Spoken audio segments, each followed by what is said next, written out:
दोस्तों, इस वीडियो सत्र में आपका स्वागत है। इस सत्र में हम जिस विषय पर चर्चा करने जा रहे हैं वो है तत्वों के वर्गीकरण में प्रारंभिक प्रयास, early attempts at classification of elements. वर्तमान में 118 तत्व ज्ञात हैं और इन सभी तत्वों के गुणधर्मों का अलग अलग अध्ययन करना बहुत कठिन है। इसलिए सभी तत्वों को कुछ समूहों में इस तरह विभाजित किया गया है ताकि एक ही समूह के तत्वों में समान गुणधर्म हो। अब हम समय समय पर तत्वों को वर्गीकृत करने के लिए किए गए विभिन्न प्रयासों का वर्णन करेंगे। सन 1817 में जर्मन रसायनज्ञ जोहान वुल्फगैंग डोबेराइनर ने समान गुणधर्म वाले तत्वों को समूहों में व्यवस्थित करने का प्रयास किया। उन्होंने तीन तत्वों वाले कुछ समूहों को चुना तथा उन समूहों को त्रिक ट्रायड कहा। डोबेराइनर ने बताया कि त्रिक के तीनों तत्वों को उनके परमाणु द्रव्यमान के आरोही क्रम में रखने पर बीच वाले तत्व का परमाणु द्रव्यमान अन्य दो तत्व के परमाणु द्रव्यमान का लगभग औसत होता है। उदाहरण के लिए लिथियम Li, सोडियम Na एवं पोटेशियम K वाले त्रिक पर ध्यान दीजिए, जिनके परमाणु द्रव्यमान क्रमशः 6.9, 23 तथा 39 हैं। लिथियम तथा पोटेशियम के परमाणु द्रव्यमान का औसत लगभग सोडियम के परमाणु द्रव्यमान के बराबर है। यहां दिखाए समूहों में से आप पाएंगे कि समूह बी और समूह सी डोबेराइनर के त्रिक डोबेराइनर्स ट्रायड्स हैं।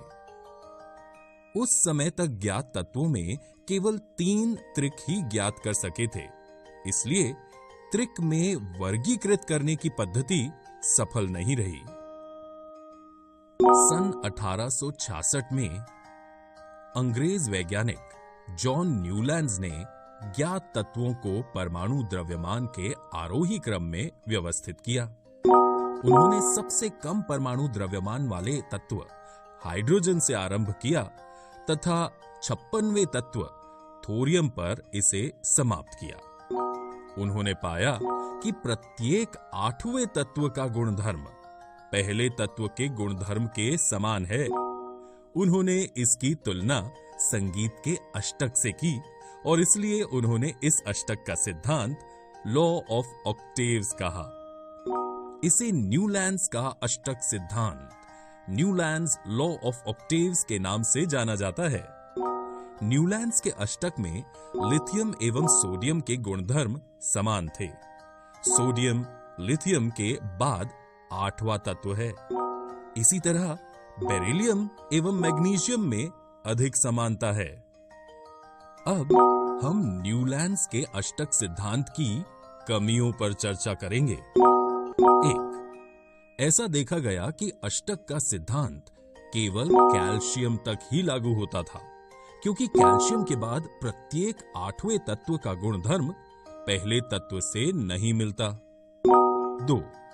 न्यूलैंड्स ने कल्पना की कि प्रकृति में केवल 56 तत्व विद्यमान हैं तथा भविष्य में कोई अन्य तत्व नहीं मिलेगा, लेकिन कई नए तत्व पाए गए जिनके गुणधर्म अष्टक सिद्धांत से मेल नहीं खाते थे। 3. अपनी सारणी में इन तत्वों को समर्जित करने के लिए न्यूलैंड्स ने 2 तत्वों को एक साथ रख दिया और कुछ असमान तत्वों को एक स्थान में रख दिया। कोबाल्ट तथा निकल एक साथ में हैं तथा इन्हें एक साथ उसी स्तंभ में रखा गया है जिसमें फ्लोरीन, क्लोरीन एवं ब्रोमीन है। यद्यपि इनके गुणधर्म उन दोनों तत्वों से भिन्न हैं। आयरन को कोबाल्ट एवं निकेल से दूर रखा गया है, जबकि उनके गुणधर्मों में समानता होती है। 4. नोबल गैसों की खोज के पश्चात अष्टक का सिद्धांत अप्रासंगिक हो गया। 5. इस प्रकार न्यूलैंड्स अष्टक सिद्धांत केवल हल्के तत्वों के लिए ही ठीक से लागू हो पाया।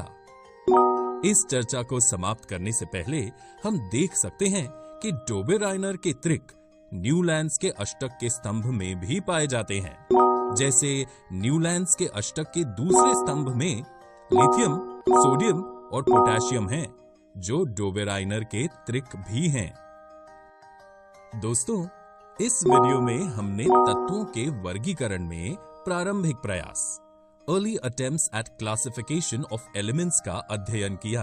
अगले वीडियो में हम मेंडलीव की आवर्त सारणी, मेंडलीव्स पीरियोडिक टेबल